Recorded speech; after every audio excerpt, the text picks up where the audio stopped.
can you touch on that a bit more, just with the medication? Because I know there may be an audience out there that there's two sides I see with my work. I see one side which are like, man, meds are really important. Yeah. Like really important. They really assist to be able to get you up and to move on and to be able to start doing the things you know you need to do. And another side that just don't understand. Right. I don't need meds. No, meds aren't for me. What I would say is that I've been in both camps. I certainly avoided medication for a long time. When it was first offered to me in 1999, I turned it down. And I was devastated when the meds finally kicked in early 2008, because it was evident to me that I'd wasted nearly 10 years of my life trying to muscle through.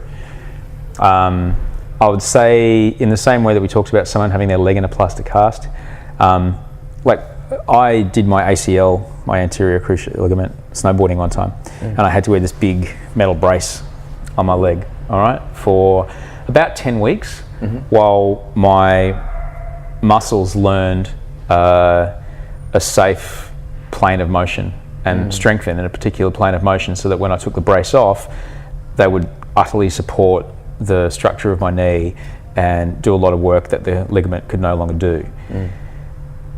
That's the same thing that meds do, all right? Meds are the knee brace, all right? And your psychologist is going to the physio and doing your rehab. You've got to do the work. You can't just take the drug and think it's going to be fine. The meds are essentially like the plaster cast you wear if you broke a bone. It gives you that strength and support for the thing to heal. But I prefer the bracing or the strapping tape, right? It's a thing that gives you support while you do the rehab to strengthen the joint or strengthen the muscle back into a safe plane of motion and a strength, so there's strength around that, so that when you do come off those drugs or come off the strapping, that you're able to then move safely again. Without the strapping. All right. So I was 100% prepared to be on meds for the rest of my life.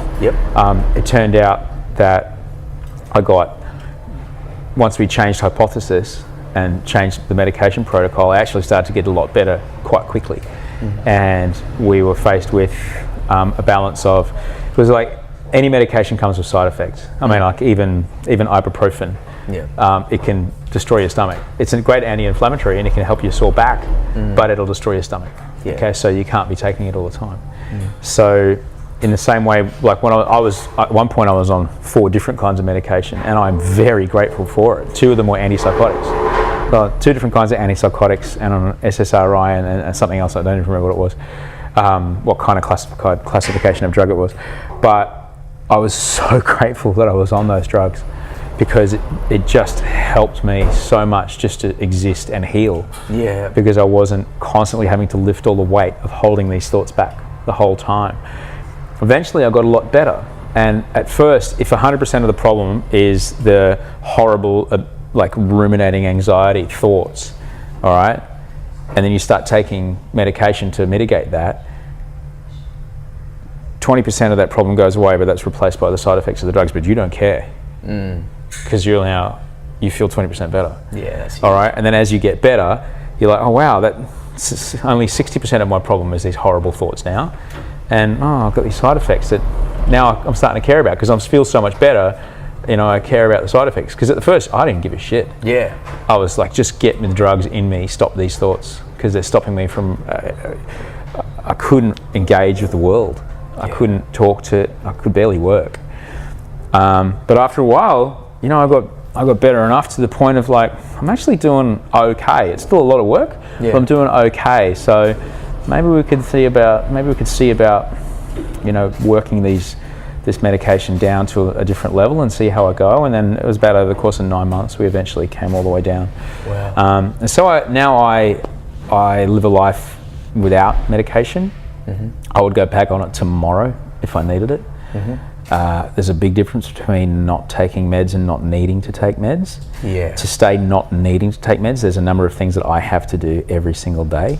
And they include making sure I get enough sleep, making sure I eat right, making sure I have some sort of physical exercise every single day, making sure I, meditate, do my journal, set about my day with purpose, try and have a good intention about everything, and just be mindful and breathe when I need to, and check in. And like it's still work, man. Yeah. It's still work, but and in fact, sometimes it's more work without the meds. But Without that's the okay. meds, yeah. Sometimes that's okay though. Yep.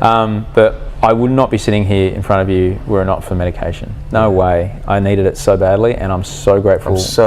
People need to hear this, man. I'm so grateful I did, man. Especially those antipsychotics. Holy moly, they are good. They really worked. They really worked. And when they started kicking in, I didn't care about the side effects at all because the thoughts were gone, and it was just so good. It was finally peaceful, and it was so nice because in that space, I could get about the work of healing. Like I said, it's not. You don't just take the drugs and everything's sweet. It's not like an antibiotic that you take and then it kills the bug and then eventually your body recovers. No, this is a thing that offers itself as a knee brace or a pair of crutches that allows you to get around and then do the work that you need to do to retrain things and help things work, so you can have a bit more control over your life and how things are.